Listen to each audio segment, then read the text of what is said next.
Hi, welcome to All Things Rex. It's another Thursday, and here we are, and here you are, and I've got some fabulous guests for you today. You know, we stream every single Thursday at this time, 3 p.m. Pacific, 4 p.m. Mountain, 5 p.m. Central, and 6 p.m. Eastern. And then wherever else you are in the world, you got to figure it out because I haven't a clue. But I'm so glad that you're here, and I know you're going to enjoy the show today. I've got three incredible guests. I'll introduce them one by one, and I was going to do it alphabetically, but I'm going to just start it this way.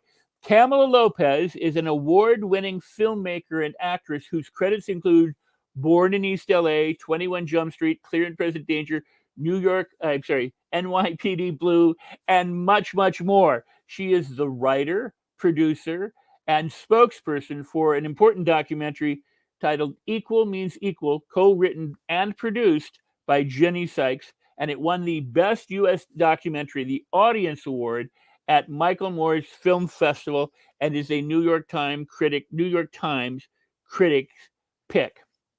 Her husband is Joel Marshall, an actor, comedian, and an award-winning producer living in Los Angeles, and he too has appeared in multiple movies and television shows, and most recently the show Brothers Inc. Since lockdown, he has been hosting and producing the show Joel Marshall's Lunch Therapy, and it's a wonderful show. It's a truly wonderful show. You got to go catch it, and we'll learn more about that in just a moment. But his show, Lunch Therapy, helps people stay sane in these extraordinary times. And finally, Jenny Sikes. You know, that last name is very similar, very close to mine. She's an author and a journalist, a TV writer, producer, and documentary filmmaker. She was senior editor, writer at Metropolis, Mademoiselle magazine, and many others, and has written for numerous publications, including the New York Times, Washington Post, Amity, and more. Her book, 8-Ball Chicks, A Year in the Violent World of Girl Gangsters, which was a Doubleday Anchor release, chronicles a year spent with female gang members in 3 American cities, and it's because of this book that she, Kamala, and Joel met. I'm going to bring each of my guests up onto the platform, and then I'm going to ask them first off, so you met because of Jenny's book. How did that come about? Maybe we'll start with Kamala because I think you reached out to her. Is that correct? Yes, that's right. I was interested in developing a show that would have a lot of roles for Latina actresses because I remember I had just gone to an audition for just a 2-scene part in an episode of some 1-hour procedural. And there were about 15 ladies in the room. This was the callback. There were about 15 ladies in the room. And I recognized at least 7 of them as having been leads in feature films. And I just thought, boy, this is really pathetic that we're all here like, you know, Julie Carmen. And I mean, I just thought like, what is going on? Of course, this was a while ago and things are a lot better now. But I got on this kick of like, what would be a show that would have a lot of Latinas in it? And I thought, well, a show about gangs would have a lot of Latina gangs. And so I started going to the bookstore and looking at books. And the first book I got was a book called Lady Q. And it was about a Chicago gang, you know, family and this woman. And on the back of Lady Q, Jenny had written a blurb reviewing it. And then it mentioned, you know, Jenny Sikes, author of 8-Ball Chicks. So then I went and got 8-Ball Chicks. And then I contacted you, I believe, on the internet, Jenny, right? No, phone. I just called you. Well, you take it from there because you probably remember.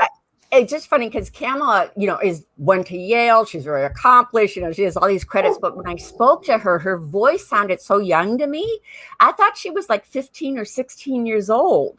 I mean, I thought she was really young. And she said, "Hey, I'm in LA and I, want to possibly make a pilot, based on your book. And, would you want to collaborate?" And I was like, "Sure, young lady."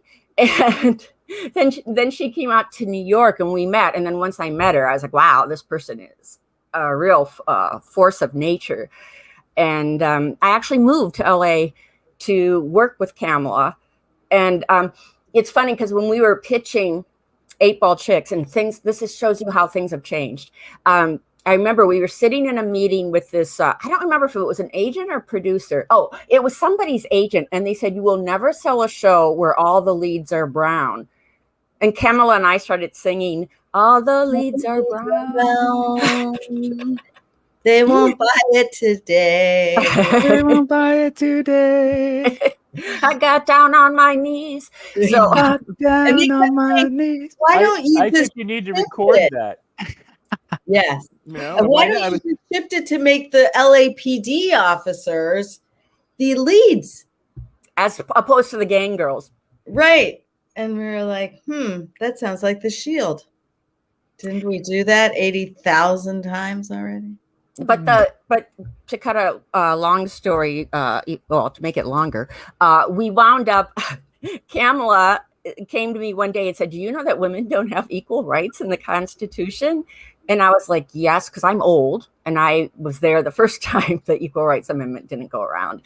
And she said, well, I've just found that out. And, we got to change that. And I was like, good luck with that. But he was like, really? Because I don't think you're going to get very far with that one.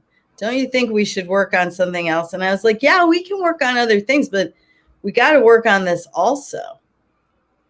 And then Joel joined the project because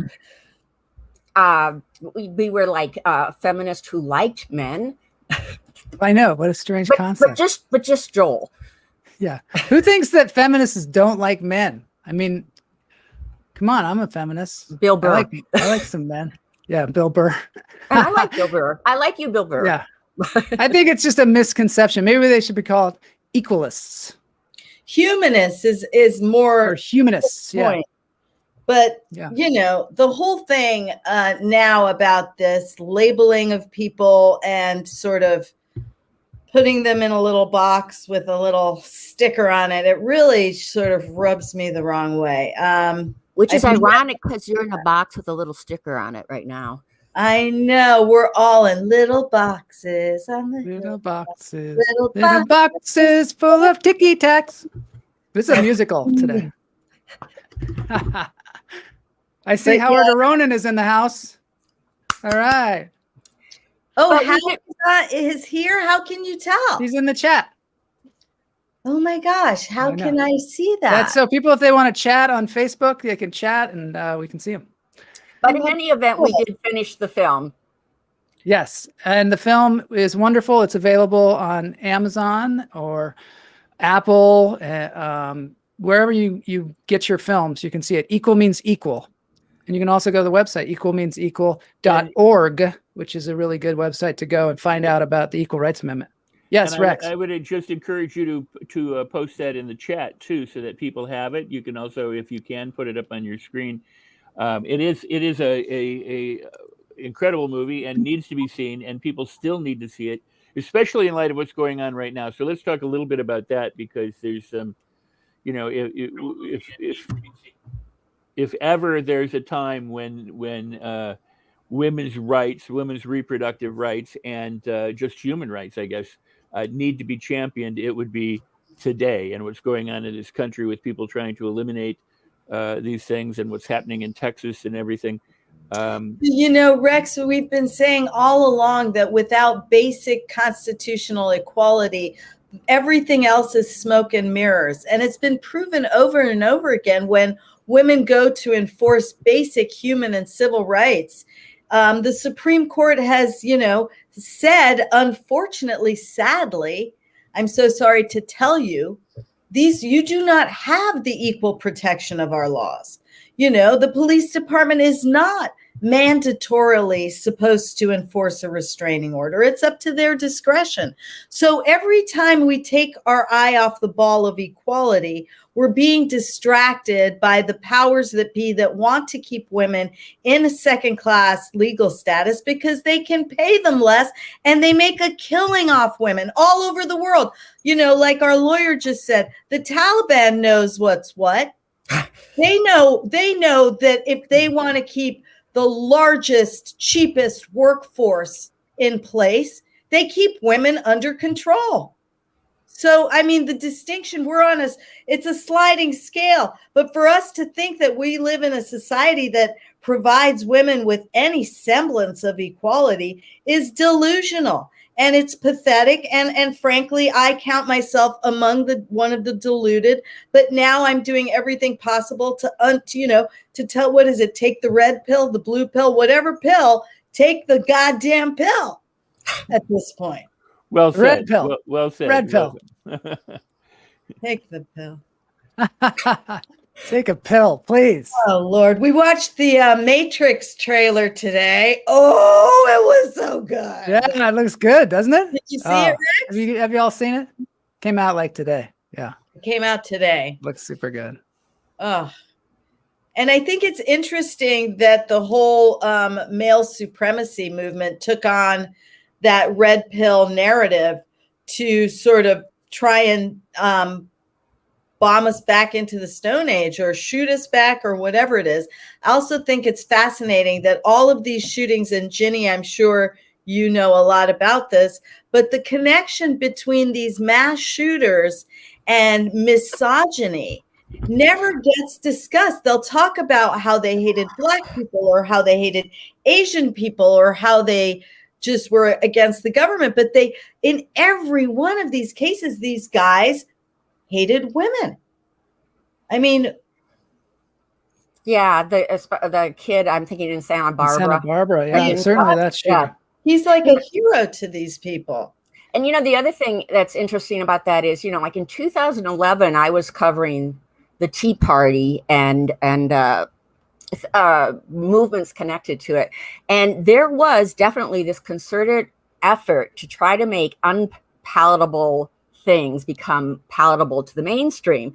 And I went to this convention of, yay, white people, and they had the KKK there. And it was like and by the way, anybody can say they're the KKK. it's not, there's no centralized KKK.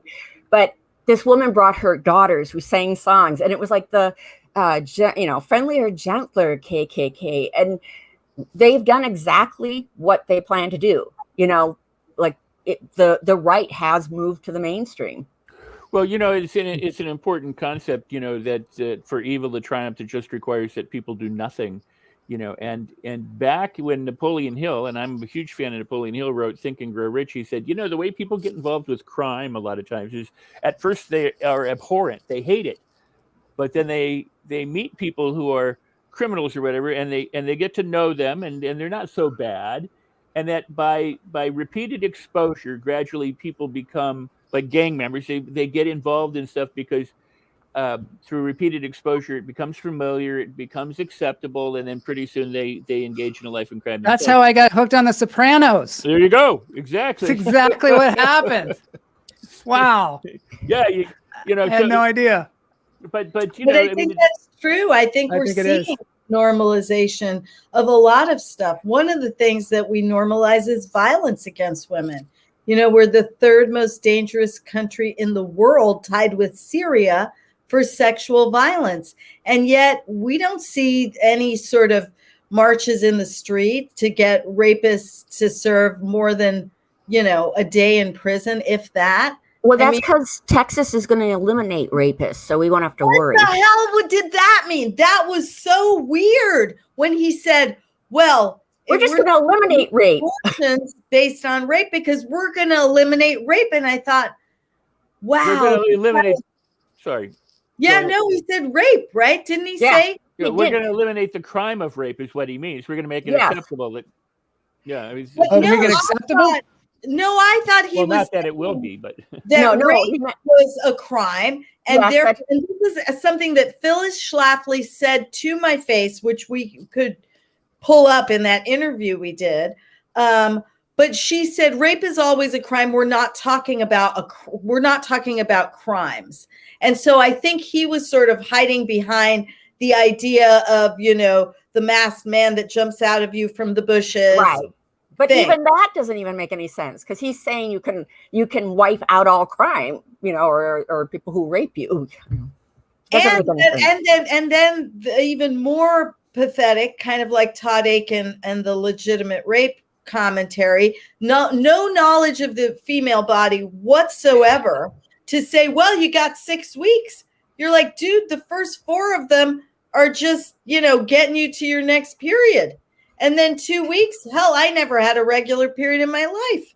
So the whole thing is preposterous. The guy has obviously never had a relationship with a woman or a friendship or anything. Well, what I would venture to say is that, we've been on this downward slope for at least 40, 50 years in terms of taking away people's rights, destroying the middle class, creating, hatred among different, groups and an intolerance, so that everybody stays battling each other and nothing ever gets done, so that the rest of us can be controlled. And the sad part about this is they want to take away your voter rights. They want to take away your health care. They want to take away everything. But on top of that, there are no women rights. There are no equal rights. There is nothing. It's completely. And nobody's talking about it. I mean, on any of the stations, no one is talking about the fact that the Equal Rights Amendment got ratified, and it needs to be put in the Constitution. And we thought when Kamala Harris and Joe Biden got in there that they would finally call up the archivist and say, can you put this in the Constitution? But they have not picked up the phone, and we don't know why that's happening. We don't know why, and it's because the status quo. The DOJ for months on end saying, why isn't anybody talking about? Why is this the only show that anybody's talking about it? Because I just want to mention the White House Office of Legal Counsel told us when we asked that very question that Joel just said, why don't you just call the archivist? They said, oh, we don't want to appear political. We're not the Department of Justice has to rescind the Bill Barr memo. And upon its rescission, then the archivist will publish, because that's the only thing stopping him. But we can't tell them what to do because it looks bad. I'm like, really? How convenient. When they want to tell them what to do or change something, they seem to. But when it comes to women, Biden walked in and signed the Equality Act.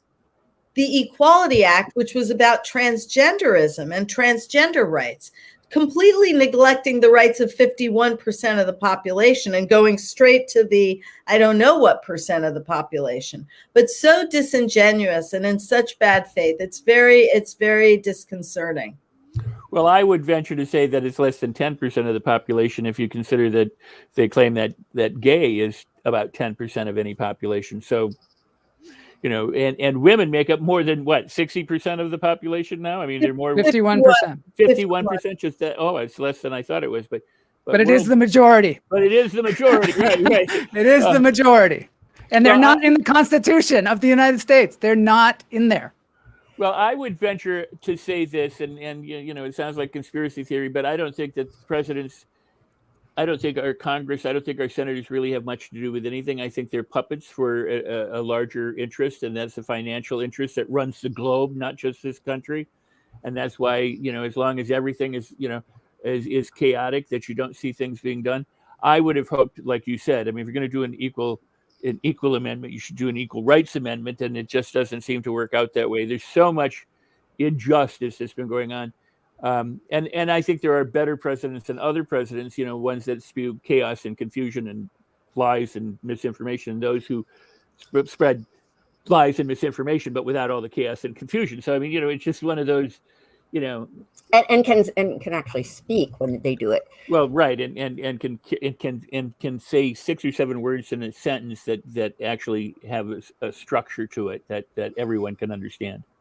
Rex, do you think that those forces that were behind the failure of the original Equal Rights Amendment, which ended up being insurance, and I think mainly insurance was the largest one, they tried to make it look like it was, an organic uprising from the heartland, but it was the original AstroTurf, Schlafly and her sort of army.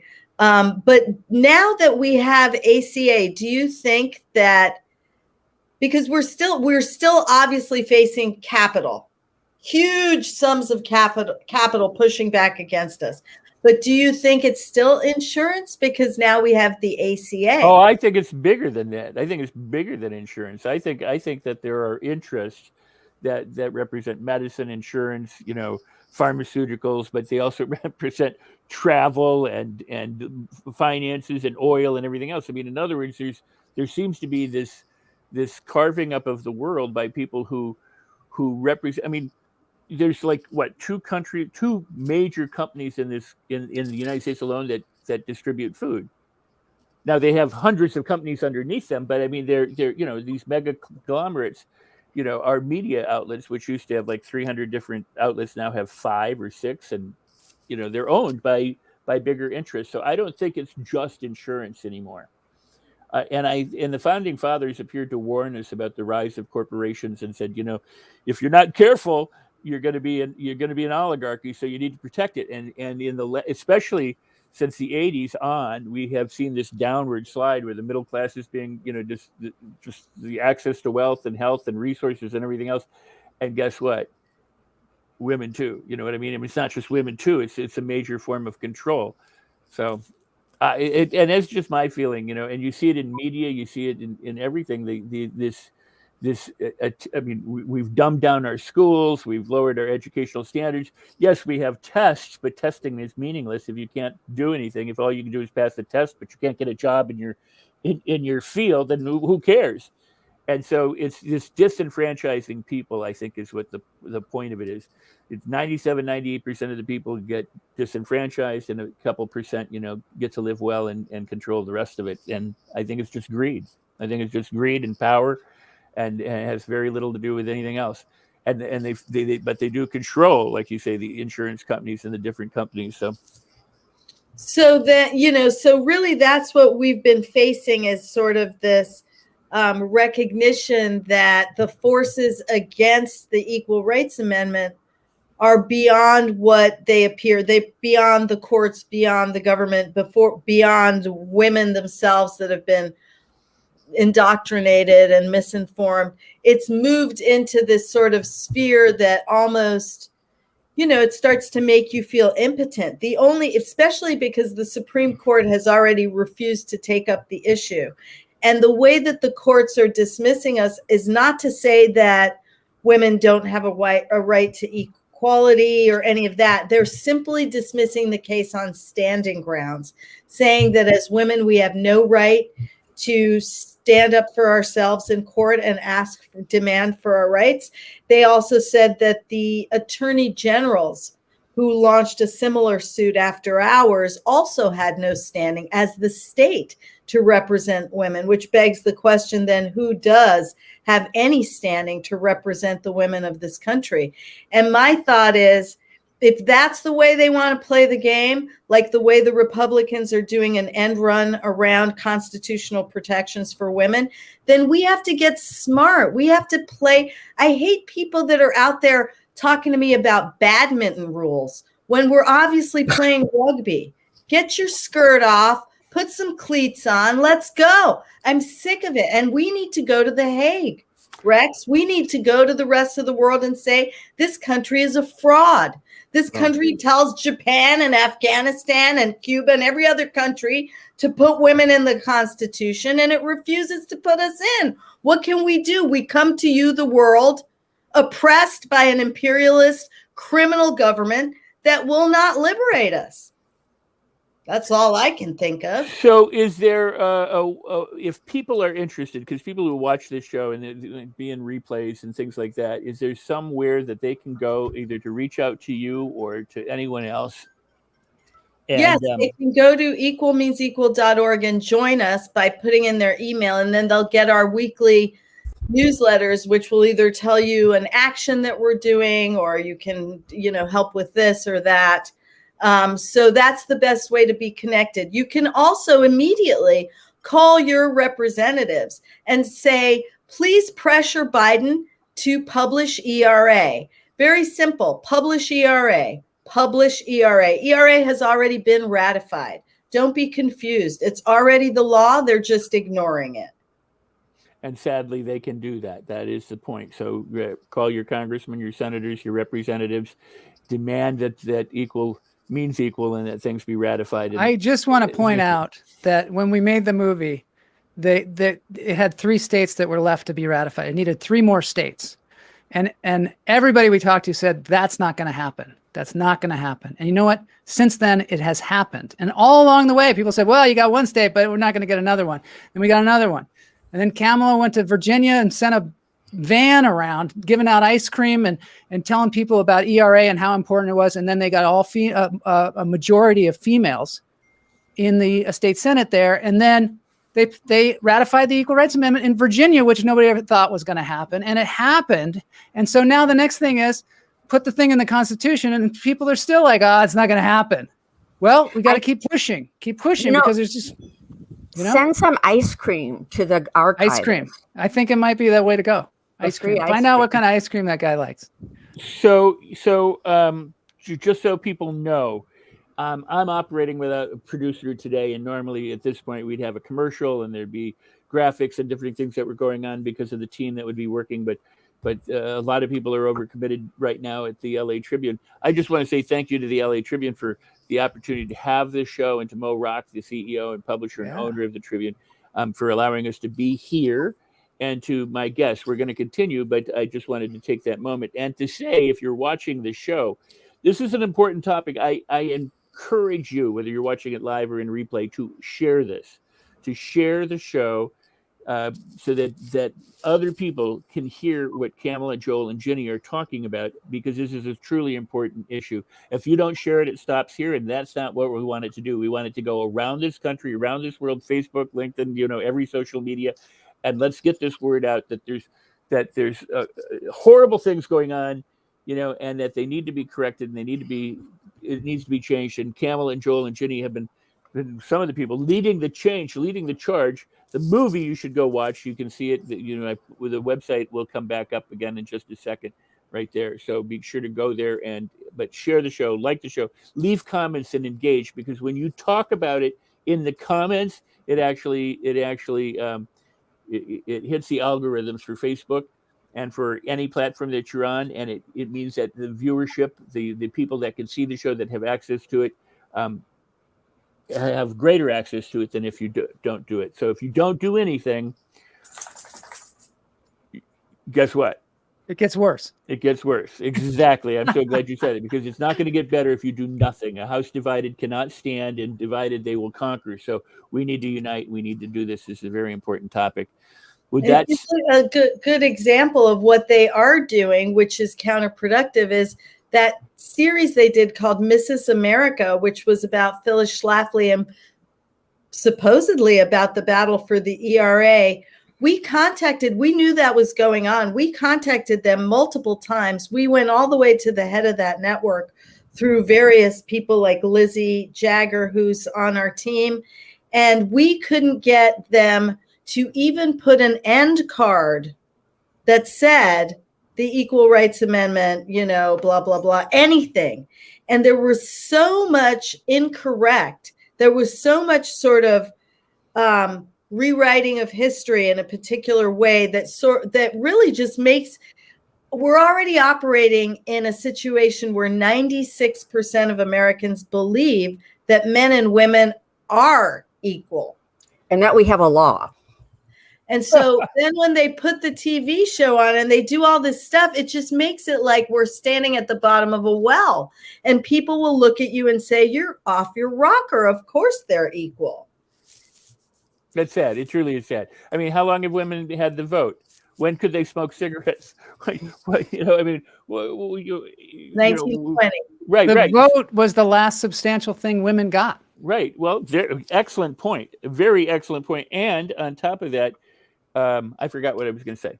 And on top of it, they're taking away things now. They are taking away things. Absolutely. Oh, Phyllis Schlafly. This woman is, back in the 80s and 90s, she's the one who wrote like this huge list of what you couldn't teach in school. And one of the things was children cannot do closed eye processes, which meant technically they could go, God, what's the answer to that question? Oh, geez, what do I have? They were not allowed to close their eyes to access. I know. Talk about batty, right? Not allowed to close their eyes in school, so that because they were trying to keep you from teaching meditation or teaching other things. Oh, they're trying to prevent that? Yep. Other than so you couldn't close your eyes in order to. Oh, I thought they were afraid that you wrote it on the inside of your eyelids. The answers. Right. It was anti-Asian, probably, because it was, meditation was not American. Well, that's it, exactly. Wow. Because, no, it wasn't. It wasn't Christian. It wasn't her Right. brand of Christianity. So Wow. there, I mean. Anyway, I got to move on, and we didn't have a hard break, but I've got to move on. And there's 3 absolutely incredible people here who are also in show business and also do other things. This is an important issue. Just because we're moving on, don't let you move on. You pay attention to this issue. You become a champion for women's rights too, especially if you're a woman. If you're not doing anything and you're a woman, I got to ask you, why not? Because it's your body, your mind, your being that's at stake here. And if you're a guy and you want to control women, get the hell out of here. Just go away. If you're a guy, you probably want to. Well, you should want to have more people in government, more women in government, because it'll be a better place. Let's face it. As it's proving Less war. as it's proving to be, slowly, very slowly, but as it's proving to be, I'm a huge fan of women. All of my major mentors in life have been women, and and I'm very appreciative of that. Does that include your sister? What's her name again? That Who is my sister? Who is it? Weird. So yeah, my little sister is my mentor. I have learned a lot from her. She's a talented producer, writer, director, does so many things, much more than I could ever do. So, and look at the company she keeps, and she's hilarious. And she's hilarious, yes. So let's talk about that. Let's start talking a little bit about the movies that you guys are in and the stuff that you've done, as well as the stand-up, because I know that one of the things that Joel has done during this time, and what you've done, Ginny, particularly, is during the COVID time when people are going insane and worried and not connecting. Joel has a show called Lunch Therapy. That is a marvelous show. This is a truly marvelous show. This guy is an internet master. The music on that show, I was telling him before the show, I just love the music. It's incredible. He's got awesome guests, including my sister and his wife, and other people who you absolutely have to see. But it's a funny show, and the graphics and the clips and the things that he shows is just outstanding. Thanks. So I want you to put up somewhere I will. the link to. I'm having trouble here. This is why I have a producer. And okay, I got some graphics going. But so so they're Lunch Therapy, but make sure that you have a link to your show. Yep. And so that people can find it and when it is. And then we want to talk about your comedy and Ginny's comedy and the other things that you all do. Sure thing. I'm going to put it in the chat. So yeah, Lunch Therapy. It's on YouTube. YouTube's the best place to see it, I think. YouTube. I'm going to put the link in the show notes. Yeah, or you can go to joelmarshall.com. It's on Tuesdays and Fridays. It's super fun to have people there live because you can chat, just like in this show, you can chat as we go along. And I did, when there's Vernis. All right, Vernis Clear. She's a fantastic acting coach, Vernis Clear. She's on the set of Westworld and various things. Tons. She's been doing it for decades. So it's great to have you here. First woman to ever graduate from Ringling Brothers. Clown. Yeah, she's also a clown. You can see an interview with her on my show. So yeah, so if you put in Vernis Clear, Joel Marshall's Lunch Therapy, you'll get this great interview with her. She's super inspirational. And you're not just clowning around. I'm not just clowning around. We have a slogan on the show. Bad pun. Clowns welcome. So yeah, they're clowning around is totally welcome. I'm a clown in that I'm a stand-up comedian. And so, when the pandemic hit, I had to cancel some shows, and you just don't want to do that as a comedian because you got to keep getting all the stage time. And I was like, what am I going to do? So I started live streaming from my garage.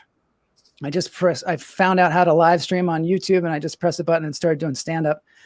Pretty soon you realize, you start to lose material, run out of material pretty fast. I did it day after day after day after day. And so every day, right? Every day I did it every day for quite a while. Just like almost a year? Yeah. Every weekday is what it became the first year of COVID. Wow. Yeah. And I started interviewing people on Fridays. I called it Interview Fridays because the show evolved from just like me doing stand-up to me trying to make people laugh, try and make people forget about all the crap that was going on in the world. And my slogan was take a break from the crap, essentially. So it's a marvelous break. It's a marvelous break, and it's a great idea. to say, hey, shit is going on around the world. Let's take a break, and have, we need it, right? Yeah. We need our mind to take a break and just fool around. I, do little stories on things. I have people come on and tell crazy stories. Ginny's been on there multiple times and she's talked about ducks, and Rex has been on there talking about how to keep your head right. And Kamala's on there. Kamala and I do scenes in our kitchen and, like outside of the show, we have like a whole other show going on, and I just throw everything that I can at it. I'm like, so now it's Tuesdays and Fridays. Fridays are generally interviews where I bring somebody on and I talk to them, and it's kind of more inspirational. And Tuesdays are just screw around days. We look into every possible thing that could maybe be interesting and distract us from the crap that's going on in the world. Because you can watch all the other channels, you can look at all the other Facebook pages and see all the garbage that's happening in the world, and also try and project into the world what we would like it to be. What do we want it to be? If this is what we have, okay, this is where we've gotten. How can we stumble towards the light? Which is, again, something that I heard the other day on the Morning Joe show. He said, we're stumbling towards the light. And, we need more things where we're seeing what that light is. What do we really want? My last episode was called, what do we really want? Because we need to know. What I love about this show is it's so delightfully random. And, yes. and, like one day you're on there and you're learning about giraffes. And then you're learning about like the largest nerve in the human body. Yeah. Like it's just, and fun. then, and I love the way you get people on and you ask them their opinions, like about a platypus or something, it's not an expert, just, what do you think about a platypus? I love that. And I love people's willingness to come on and talk about things. Like I have a segment where that's comedians talking about science, where we'll learn as much as we can about science and then try and relate it like we know what we're talking about. And it's fun. And it also helps you, look outside of yourself and also look outside of your like narrow, like, I gotta be an actor, I gotta be a comedian, what else is going on in the world? I gotta be a scientist. I gotta be a scientist, whatever you're doing. I gotta build buildings, whatever you're doing. We need to have more capacity in our minds to see the big picture, I think, because we are so specialized. Don't you think in this society, we are just pushed towards specialization? And in fact, we are forced to kind of label ourselves so that people can put us in little boxes.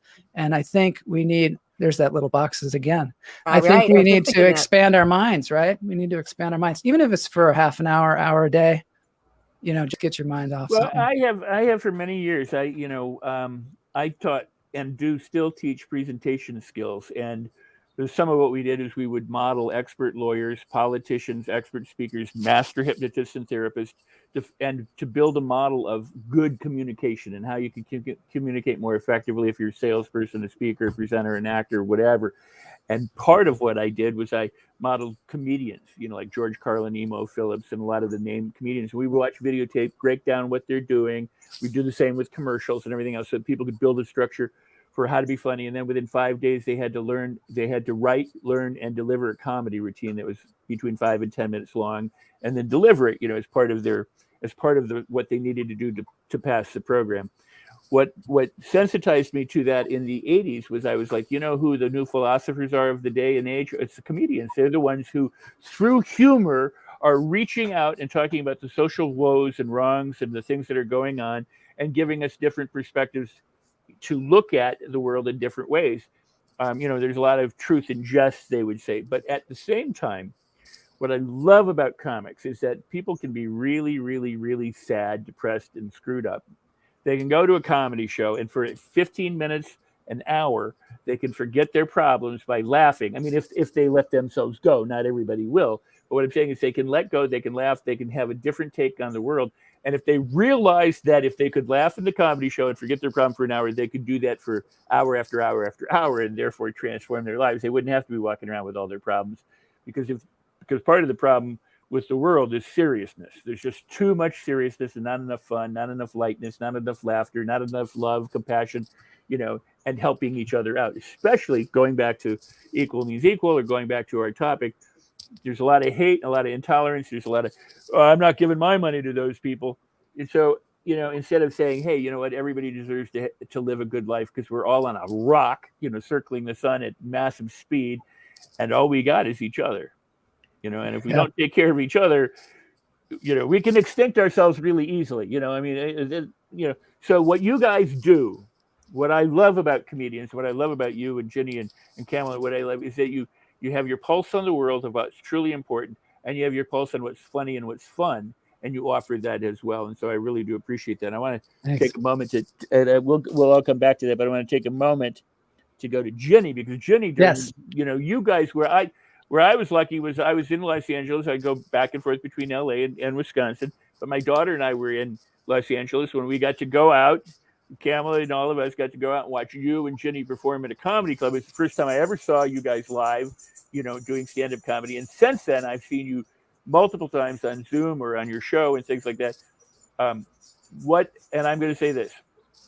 I understand that it's terribly difficult to deliver comedy where you can't hear people laugh, or that it's a Zoom show.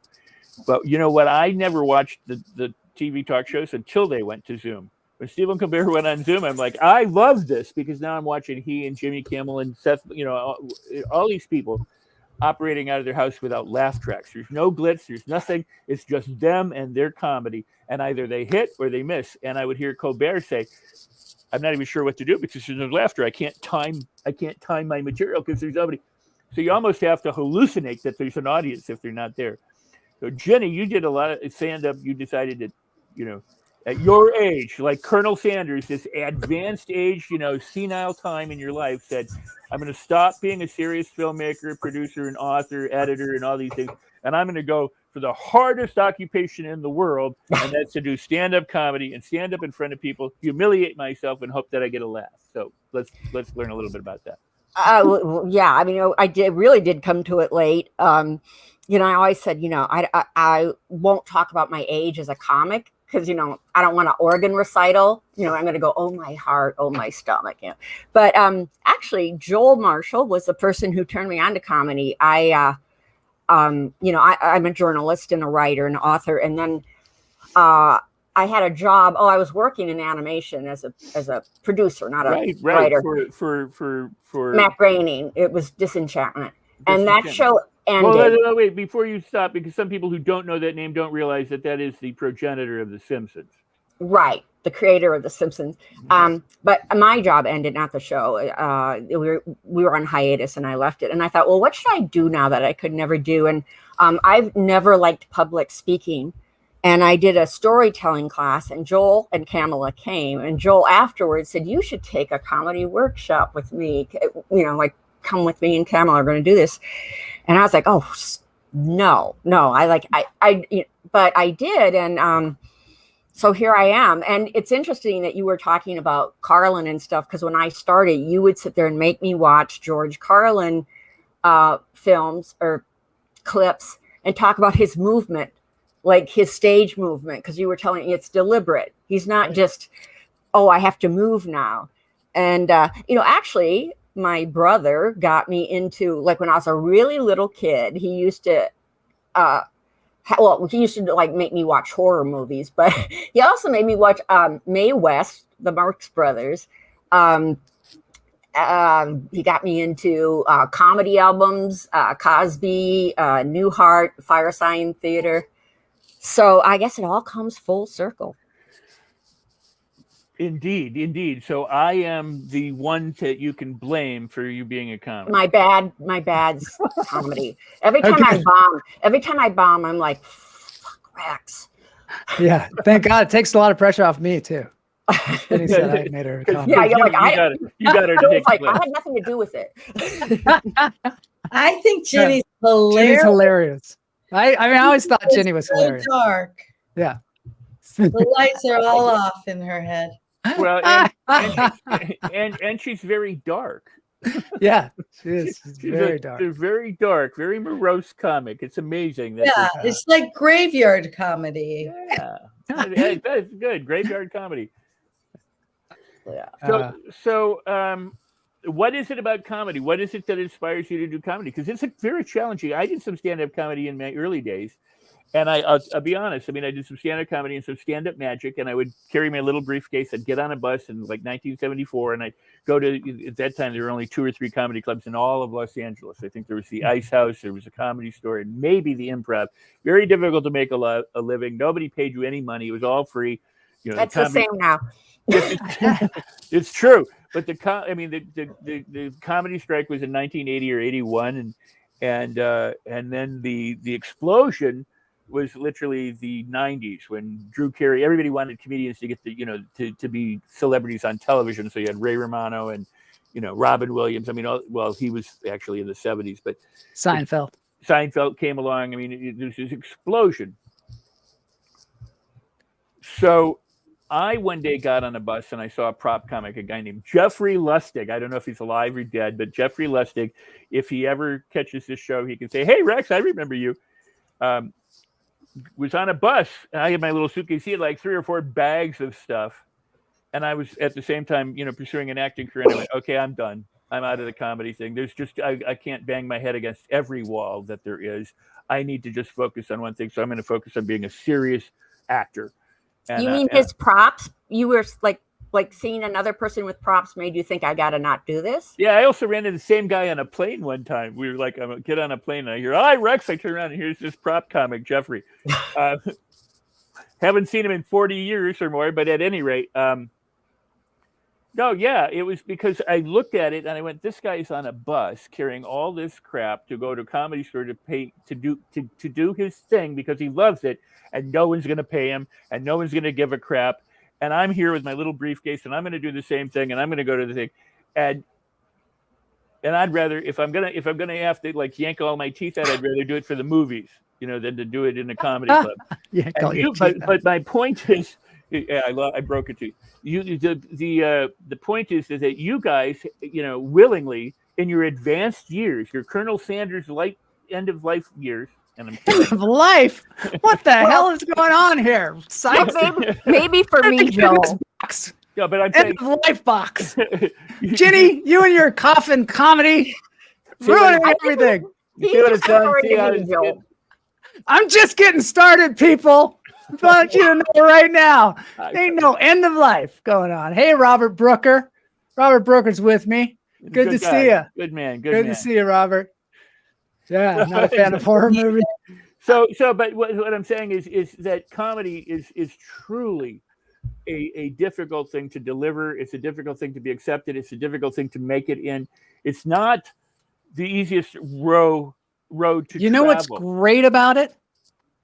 Is you can stand there on a stage with a microphone and it's just you. You're the one who's responsible for whether people are laughing or not. It's very portable. You can go and do it just about anywhere. You just need a dark room, maybe drunk people. Drunk people, it's always good. Maybe not too drunk. You need a microphone, little way to amplify your voice, and then you go. And so it's a way for a performer to perform. You can perform every night if you want. And also at my age, at my advanced age, if I'm here next year, we'll be lucky. But comedy. There's your comedy. Wait, there it is. Speak for yourself. You'll be lucky. We won't be lucky. Right. True. I'll try to make it easy on you. Maybe I can do it in 6 months and you won't see me. No, but stick around. I like having you around. But I was going to say, the thing is, I don't know if when I was in my 20s, if I would pursue a career where I know I'm not going to make a lot of money, now, I started doing it. Money. Well, I started doing it at a time when I'm kind of like, I finished doing other things and I can do it now. And it's very liberating, actually, because I don't have any pressure on me. I don't have the pressure of youth. I don't have the pressure of parents. My parents, they're dead. So who cares? You'll be dead soon, Steve or Rex. That's his middle name. That's his middle name. I figured you didn't do it wrong. I thought you suddenly got Stop calling me Bill. Steve, anyway. Who is this guy you talk about? That's Stop our brother. trying to kill your brother. I know that's the brother that died. No. Oh no, this is really morbid. You know Hey, what? When this show airs terrible and I'm friend. dead, you're gonna Oh, regret it. please. You're like, at least I made him laugh. You know what? We'll go viral if that happens. So I'll be like, It will actually. Yeah. yay. I used to have an iguana named Steve. I just Did thought I'd you? let you know. Yes, he was great. I He had had, Died. I had a parrot named Joe. I had a cat named Frank Oh and a my cat God. named Rap.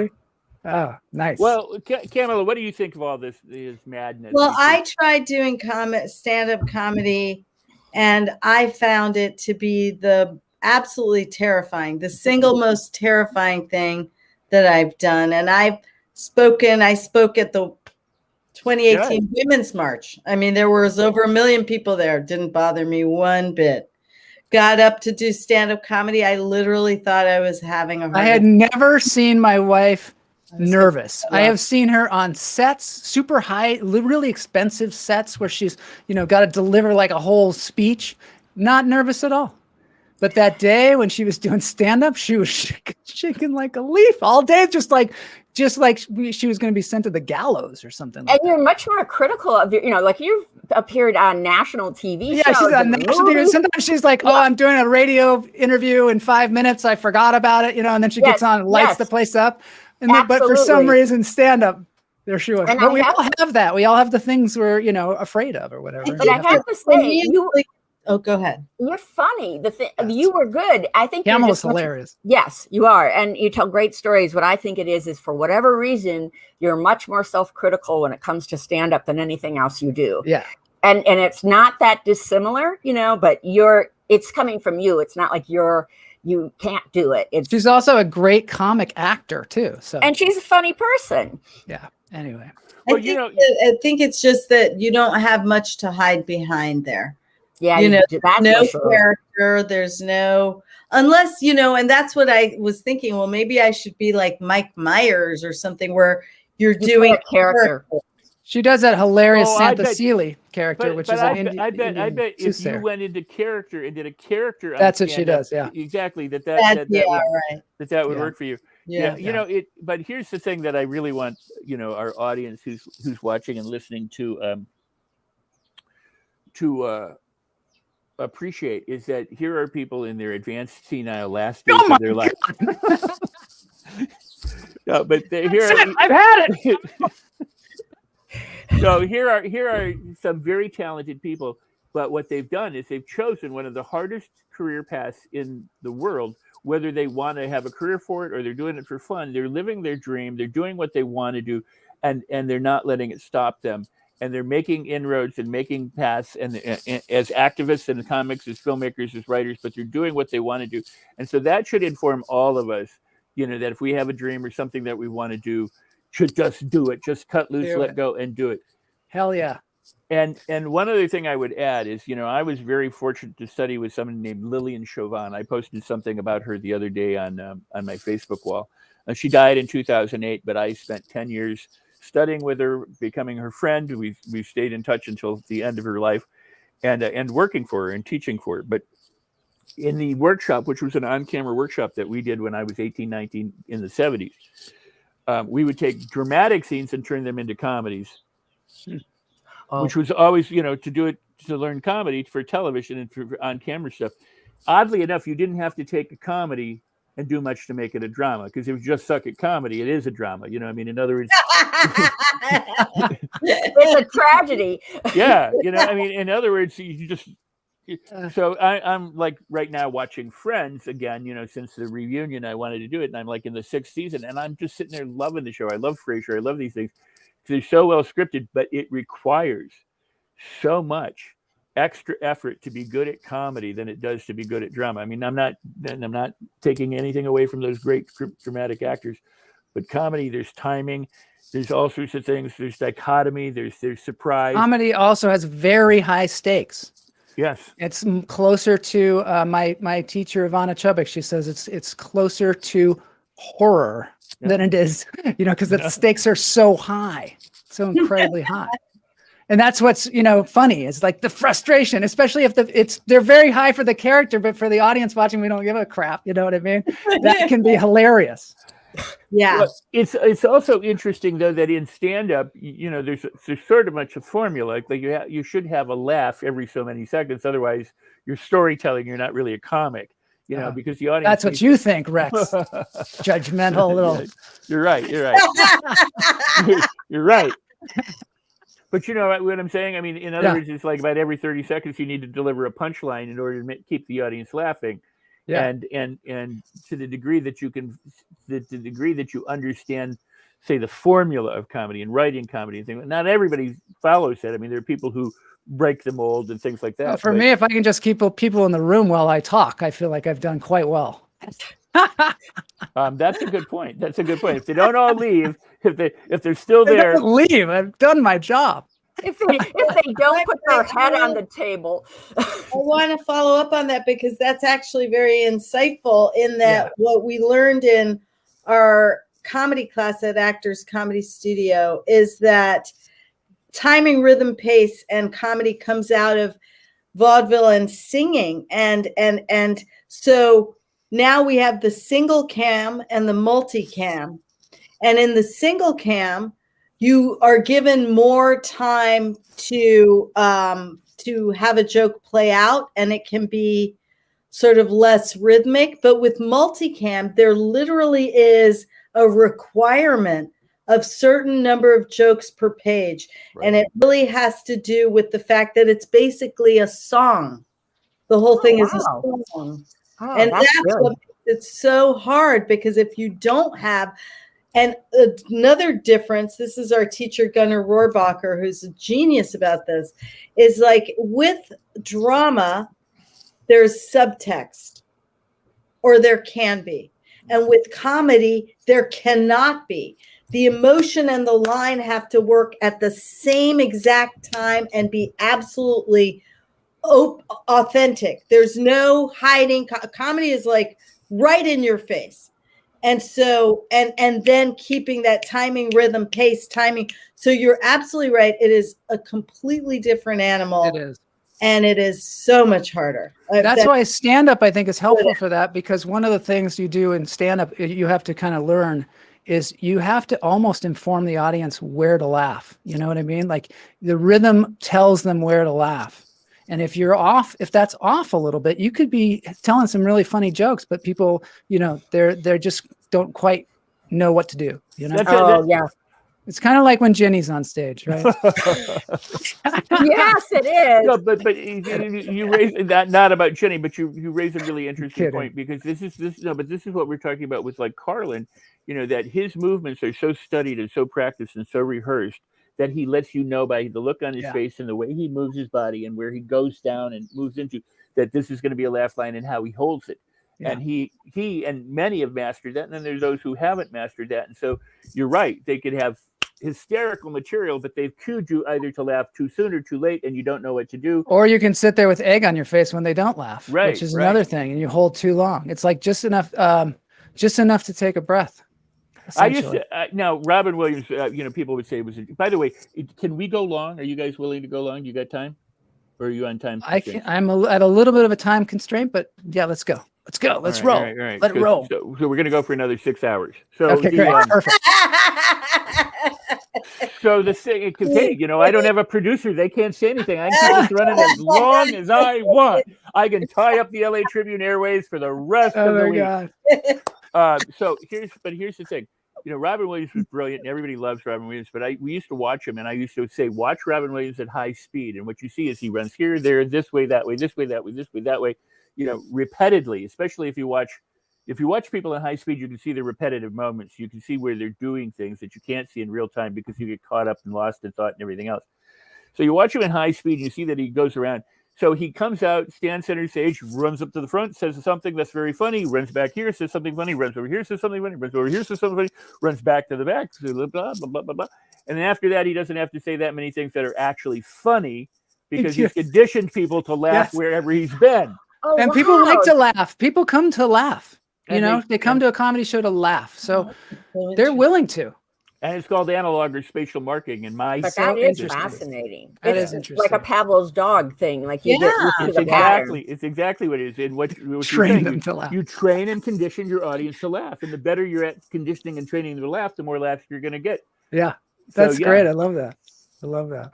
I think I've been training people to drool instead of laugh. I've learned a lot. The Tribune subscriptions is Or you've been training people to drink more. To drink. They Yeah. drink. I used to work for Pat Collins, you know, the celebrity hypnotist. That's where I learned a lot of my stage hypnosis, although I had studied it earlier. And Pat, in the middle of her show, she'd put everybody under trance and say, "No, everybody go to sleep." And they'd all go like this. And she'd go, "Okay, wake up and drink up and buy food and have fun." And all while they're being conditioned That's to a drink great and technique. eat it's like hypnotize your guests and then tell them what to do. That's good. I like it. So, but you guys, Everybody gets LA Tribune subscriptions. I Howard.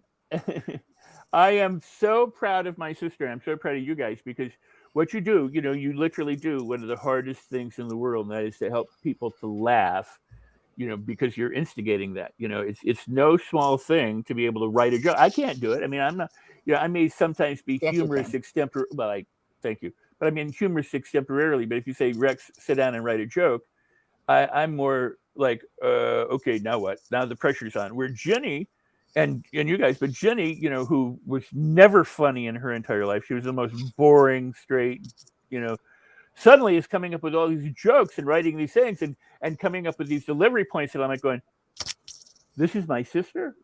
That's cool. No, not really. That's cool. You're a sister from another mother. Let's just get it out there. Nobody knows who my real daddy is. Well, because you're an alien. That's for sure. I love how you started your new show. Really positive. Remember? Jenny starts her new show saying that she's just been really positive and focusing on being positive. And she's been super positive. Because I tested positive, which it was true. But I was on Zoom. I was on Zoom. Stay positive. It was a comedy contest. I was trying to get the pity vote. It didn't work. You did win, though. Well, let's you won. She won. By the way, she won the first round of the comedy festival at Flappers. By the way, if you're watching the show, I just say this to the viewers who are watching the replay and or live. If you enjoy the show, do like it at wherever you're watching it, whether it's YouTube, Facebook, Periscope, Twitter, Twitch, wherever, LinkedIn, wherever it is, like it. Leave comments, share the show. Again, remember that the first part of this show, the first half hour of the show, is dedicated to a very important topic, the Equal Rights Amendment, and what's going on in this country. And now we're talking more lightheartedly about a very serious topic called comedy. And they aren't equal in importance, but they are definitely something we're doing. So do share the show, do comment, do leave all that kind of stuff. Thanks to our friend Lauren for showing up too. Yeah. Hey, Lauren. Appreciate that. Yeah, it's very cool. And also to Howard and to Vernus. Yeah. Well, what I wanted to ask was we know about lunch therapy, and we know that we have a link to it. We want to make sure that we see that link again at some point here. I have to go back and find it.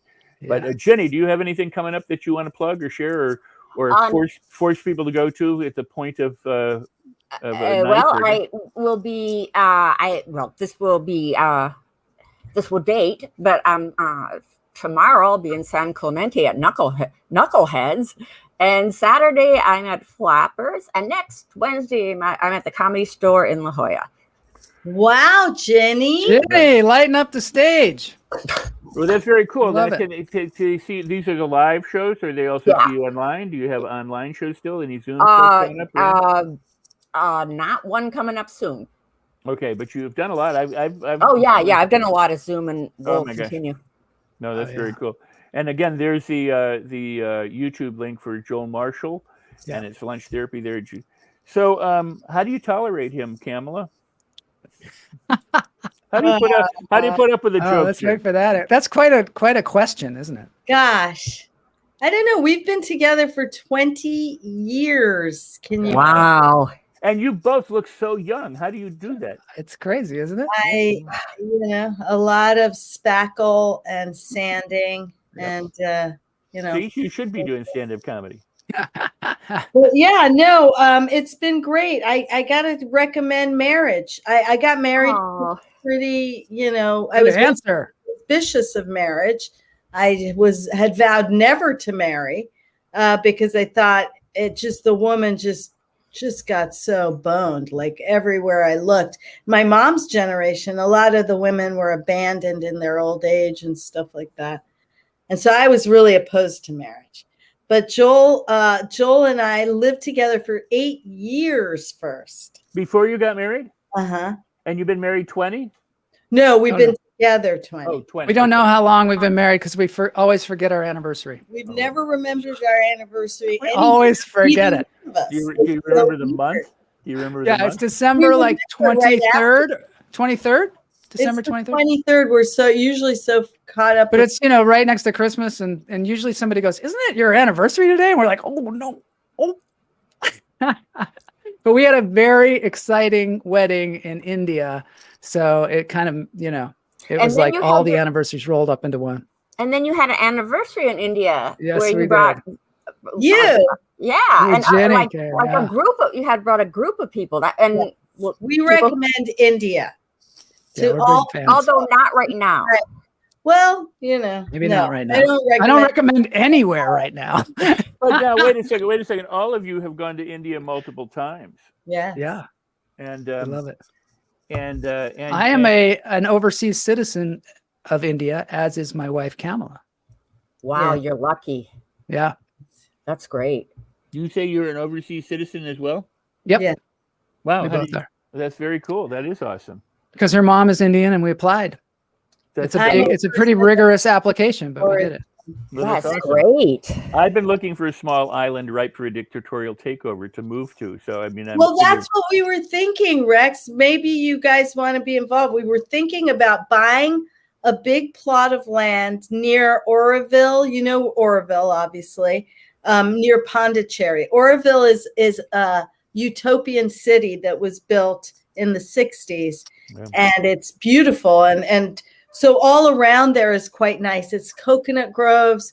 We were thinking, why not buy just a chunk of raw coconut grove land and then slowly create like a commune, not a commune, but I'm down. I've been there. An artist commune where people can just go and be old there. Because who wants to be old here? How about calling it wild country? Yeah, I will be the guru. I will volunteer to be the cult leader. I will be Sheila. I think you're gonna have to fight Kamala for that one. I know I will have to fight Kamala, and I'll lose. I am so sad that I didn't get that part in the movie. Nick Jonas's wife got it. Maybe there'll be another one. Ginny. What? Priyanka Chopra gets everything. Well, she's probably a producer of it too, huh? Yeah, probably. So I think you ought to do that. I'm down with that. I'll join you. I absolutely would do that. And the reason I say that is because some friends of mine did that with Uruguay. They moved there. They bought up a bunch of property. Now they're renovating. They're fixing it. They said, we can have seminars and workshops. One's a doctor, and another one's, and they're both very, very busy, professional people. But they're building a complex, not a resort essentially for people who want to come and spend time and practice the healing arts and or live there, and living in this country is getting wildly expensive for so many people. I mean, I'm in a state which is like, California is having its problems and Wisconsin has its problems, and you go back and forth between two problem states, and it's like state of confusion. And and why not go somewhere where you can live? Friends of mine, I have so many friends who've retired to South America, Costa Rica, and you know what they say? They go, I got a root canal for $70. I go in and I get my medical stuff, and they give me a disc with all my tests on it before I leave. You don't have to wait a week or a month for your test to come back. Blah blah blah blah blah. And you can buy a house, and if you have a couple $100,000, you can live the rest of your life. Blah. And I'm like, what am I doing here? Why am I here? Until those countries.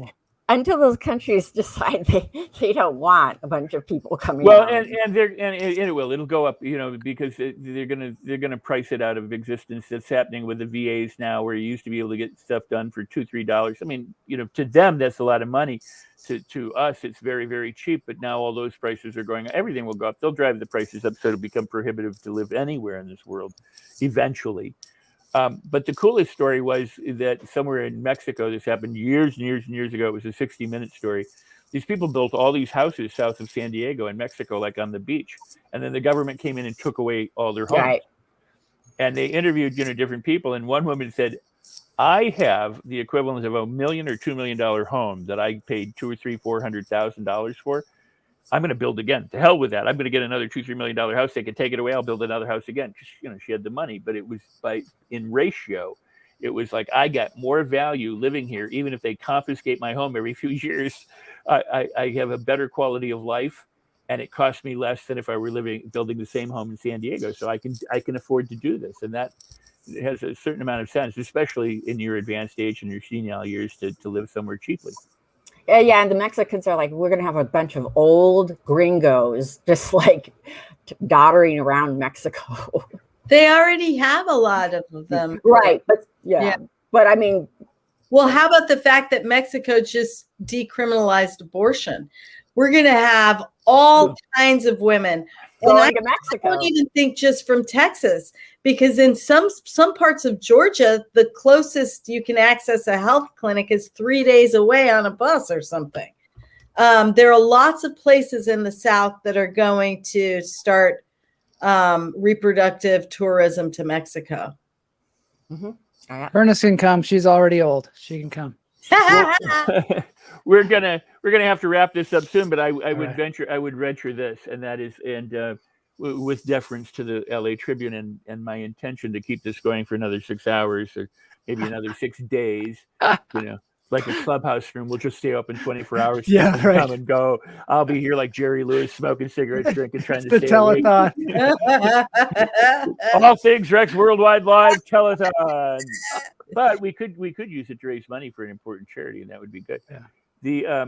But the thing is, Portugal decriminalized addiction, and things like that. And so they have, when you say they have fewer problems, they actually do have fewer problems, because the addicts are no longer treated as criminals.